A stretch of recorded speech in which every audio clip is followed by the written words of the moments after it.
This is One on One.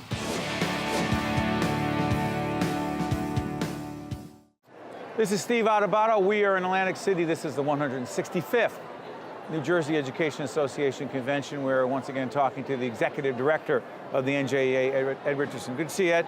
Good to see you too. Thanks for being here, Steve. Every year we've come here, there's energy, there's excitement. What makes this year particularly special? I think just the fact that our educators feel a new mood in the state, really from the top, from the leadership of Governor Murphy.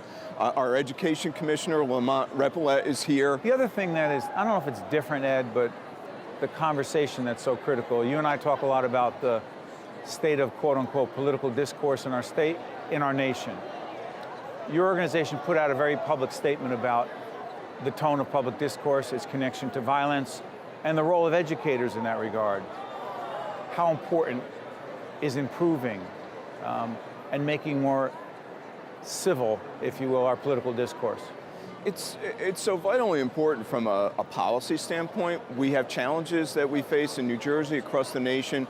We will never be able to address those challenges unless we learn how to talk to each other in a cooperative and respectful way.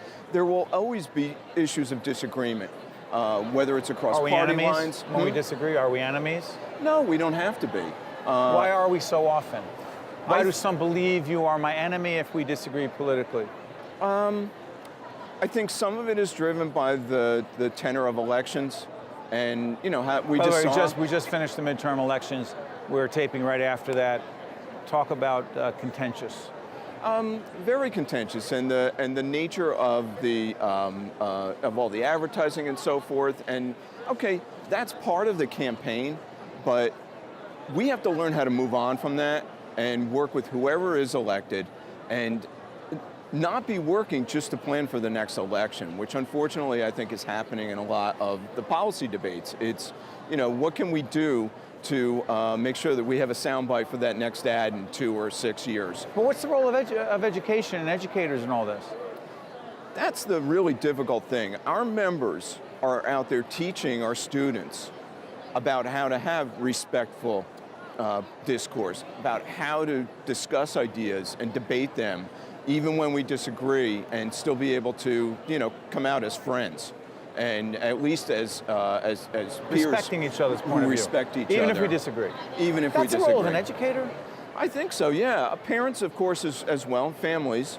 But, so there we are trying to teach our kids those values. And yet what do we what see they in adults? see from the adults who are leading our nation is a way different kind of a dynamic. And so that is the difficulty for our members here. How do we navigate that difference? School safety. We talked about I know where the organization is when it comes to putting guns in the hands of teachers, even well-trained, against it. Against it. Can we talk school bus safety? The horrific accident that happened, so many children at risk. Victims, if you will. What are we doing there? So we were among the very first organizations 20 plus years ago to call for seatbelts in school buses. And the state ultimately adopted a statute. New Jersey was one of the first to require them.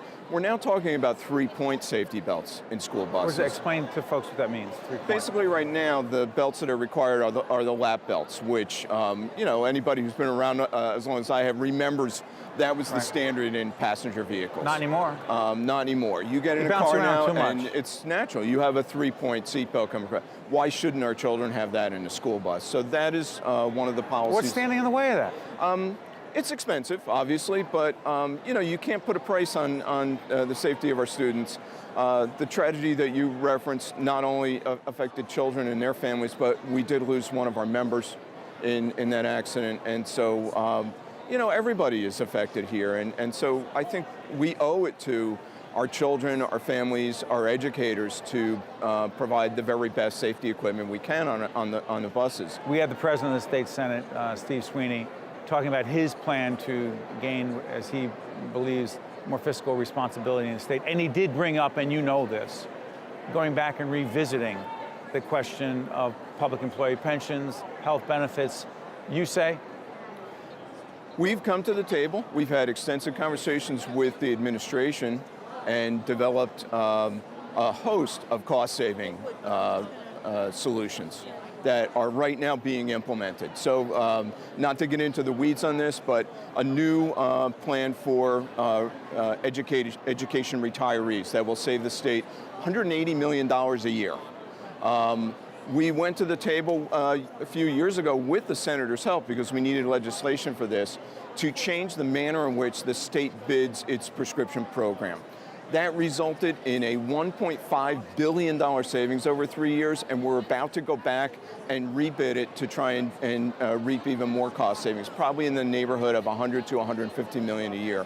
There are things that can be done to improve the way insurance is procured and delivered and the way healthcare is delivered to reap huge savings without automatically diminishing the level of benefits that people pay. The other issue that we have is, as a result of a law passed in 2011, we have members all over this state, educators, who are taking home less net pay from one year to the next. And the reason for that is the law required certain levels of healthcare premium sharing, and they are now exceeding any raises that people are getting. So, you know, you get a small raise over here, but your healthcare premium goes up by this much. We've got to end that. We cannot continue to have negative net pay year over year over year. Ed Richardson is the Executive Director of the New Jersey Education Association. We're here at the 165th NJEA Convention in Atlantic City. Ed, thank you so much. Thank you, Steve. Appreciate it. One-on-One with Steve Adubato has been a production of the Caucus Educational Corporation, celebrating over 30 years of broadcast excellence. Funding for this edition of One-on-One with Steve Adubato has been provided by Wells Fargo, New Jersey Sharing Network, RWJ Barnabas Health, the Turrell Fund, supporting Right from the Start NJ, the Robert Wood Johnson Foundation, Caldwell University, and by Choose New Jersey. Transportation provided by Airbrook Limousine, serving the metropolitan New York, New Jersey area.